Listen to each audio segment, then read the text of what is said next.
Bueno, hola a todos, seguimos con ley de contratos y vamos a ver ahora el artículo 35, que es el que nos habla del contenido mínimo, que ese es un artículo bastante aburrido, la verdad.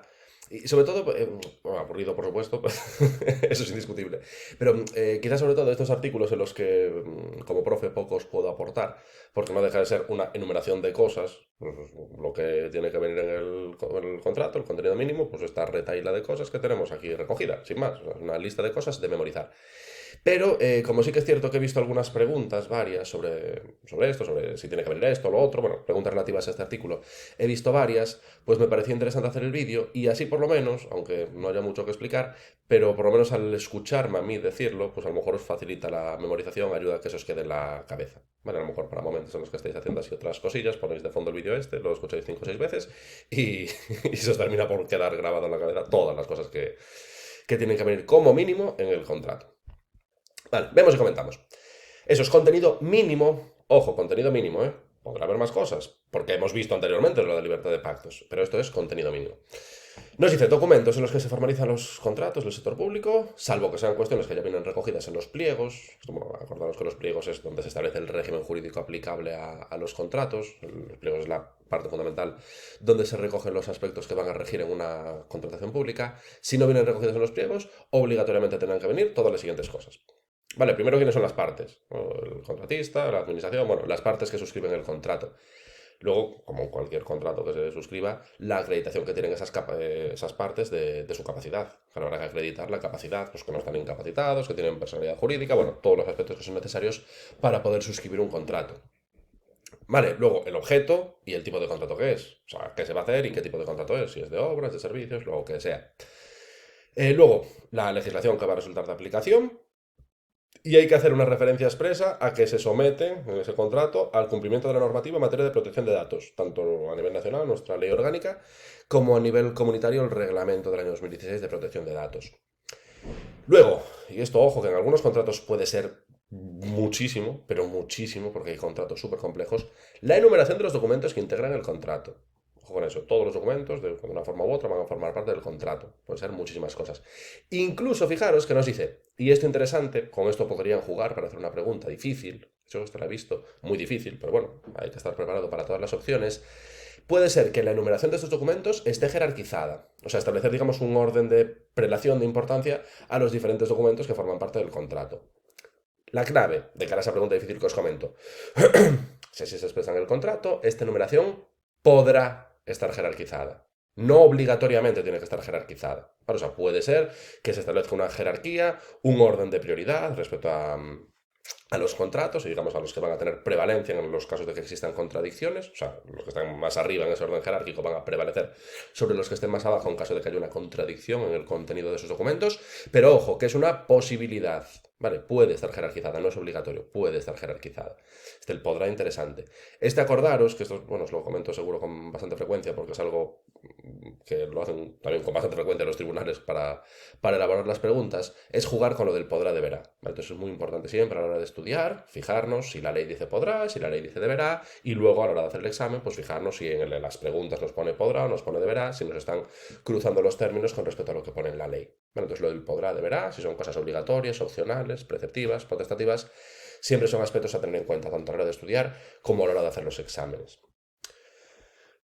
Vale, luego siguiente, esto lo veremos cuando vemos que es artículo 101, 102, el precio cierto, el precio de ese contrato, o la forma de determinarlo, si por el motivo que sea, no lo puedes cuantificar en el momento de elaborar el contrato. Precio cierto o modo de determinarlo. Vale, luego aspectos temporales, la duración del contrato, las fechas estimadas para que se comience a ejecutar, para que se finalice, y luego, si hubiera prórrogas previstas, pues también esas posibles prórrogas.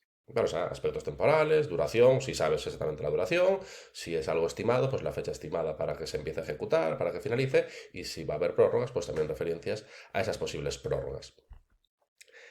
Vale, luego las condiciones concretas, claro, esto depende del contrato que sea, obviamente hay casuística casi infinita, pero bueno, condiciones tanto para la recepción, entrega o admisión de las prestaciones. Vale, pues cómo tienen que estar las cosas, en qué condiciones tienen que estar las cosas para que se pueda recibir, para que se pueda entregar la cuestión que sea objeto del contrato. Luego las condiciones del pago, cómo se va a hacer el pago. Luego letra J, y esto lo veremos bueno, bastante más adelante, pero eso es una de las cosillas que también da muchísimo juego, pero muchísimo juego para preguntas. Por lo menos en Xunta he visto muchísimas preguntas de la parte de la modificación, supuestos en los que procede la modificación. Vale, de esto lo he dicho, hay artículos específicos que regulan esta parte, habla del 103, 104 por ahí, y súper preguntable eso, o sea, la parte de la modificación de los contratos, súper preguntable. Cuando lleguemos comentaremos más. A efectos de lo que está en este artículo, pues efectivamente otro de los aspectos de que forma parte de este contenido mínimo de los contratos, los supuestos en los que procedería la modificación.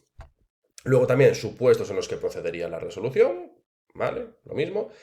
Y luego, esto relacionado con la parte de financiera, de la gestión económica de los contratos, el crédito presupuestario con respecto al cual se vaya a abonar el precio, la partida presupuestaria que se corresponda, en función de la que se vayan a realizar los pagos. Luego, letra M, referencia al deber de confidencialidad que se le puede imponer al contratista, ¿vale? El tiempo y, digamos, hasta dónde llega ese deber de confidencialidad, qué cantidad de datos o qué tipo de datos a los que puede acceder el contratista van a mantener ese carácter confidencial y durante cuánto tiempo van a mantener ese carácter confidencial. Y luego, a ver, evidentemente, esto se establece así en el contrato, pero no puede ser de otra manera. La obligación que tiene el contratista, la empresa contratista, de cumplir durante todo el periodo de ejecución con las normas y las condiciones fijadas en el convenio colectivo que resulte de aplicación, ¿no?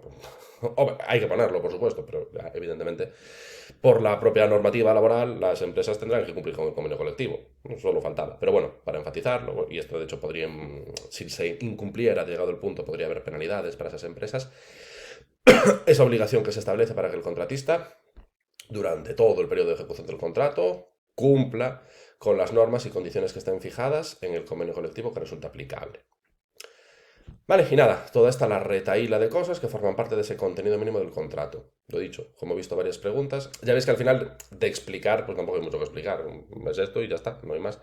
Es de memorizar, pero sí que al ser un artículo que he visto preguntado en varias ocasiones, pues quizá conveniente que tengáis el vídeo y podáis escucharlo así varias veces para ir grabando esta retahíla de cosas en vuestra cabeza. Que por desgracia, ya lo habréis ido viviendo en vuestras carnes, hay muchas listas de estas características en la ley de contratos. Hay muchas listas súper largas. Pero bueno, es lo que tenemos. Y luego nada, el punto segundo lo que nos viene a decir es que van a prevalecer, digamos, los pliegos sobre el documento contractual. Básicamente es lo que nos dicen. Porque nos dicen que el documento contractual no puede incluir cuestiones que establezcan derechos y obligaciones diferentes de los previstos en los pliegos, ¿vale? O de los precisados en el acto de adjudicación en el caso de que no existan pliegos. O sea que al final lo que nos están diciendo es que prevalece el contenido de los pliegos sobre el documento contractual. No puede en el documento contractual incluirse cuestiones, estipulaciones que establezcan derechos y obligaciones diferentes de los que vengan previstos en los pliegos o de los que se establezcan en el acto de adjudicación del contrato en aquellos casos que no existan pliegos. Vamos, o sea que al final el punto 2 básicamente lo que nos viene a decir es que perdón, es que van a prevalecer los pliegos con respecto al contrato, a lo que es el documento contractual. Vale, así que nada, artículo 35 así visto y espero que os ayude un poquitito en la memorización.